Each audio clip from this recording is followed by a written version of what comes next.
का सबसे अच्छा वर्णन करता है। पहली बात तो एक बात ध्यान रखिएगा, समावेशन को हम लोग इंक्लूजन के नाम से जानते हैं और यह इंक्लूजन शब्द का अर्थ होता है इंक्लूड से आया है। बच्चे ध्यान रखिएगा, इंक्लूजन इंक्लूड से आया है और इंक्लूड का अर्थ होता है शामिल करना या मुख्य धारा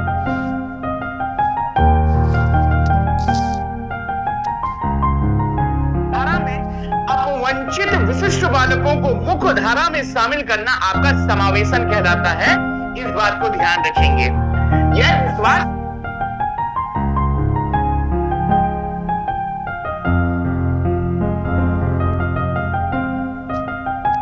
है कि बच्चों को अपनी योग्यताओं के अनुसार अलग अलग किया जाना चाहिए। नहीं, हम समावेशी शिक्षा में बालकों को अलग नहीं करते हैं। ए ऑप्शन आपका गलत हो गया है। बी ऑप्शन देखिएगा कि यह एक विश्वास है कि कुछ बच्चे कुछ भी सीख नहीं सकते। बच्चे, ये ऑप्शन गलत है। मनोविज्ञान में हर एक बच्चा विशिष्ट हो सकता है और वो सीख सकता है और आप ये बोल रहे हो कि कुछ बच्चे कुछ कर ही नहीं सकते, तो हटा दीजिएगा। यह एक दर्शन है। दर्शन का अर्थ होता है एक दृष्टिकोण या नजरिया है कि सभी बच्चों को नियमित विद्यालय प्रणाली में समान शिक्षा प्राप्त। कौन सा कथन समावेशन का सबसे अच्छा वर्णन करता है? पहली बात तो एक बात ध्यान रखिएगा, समावेशन को हम लोग इंक्लूजन के नाम से जानते हैं और यह इंक्लूजन शब्द का अर्थ होता है इंक्लूड से आया है।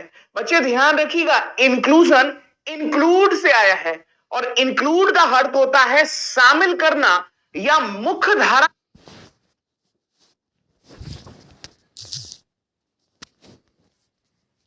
में अपवंचित विशिष्ट बालकों को मुख्य धारा में शामिल करना आपका समावेशन कहलाता है। इस बात को ध्यान रखेंगे। यह विश्वास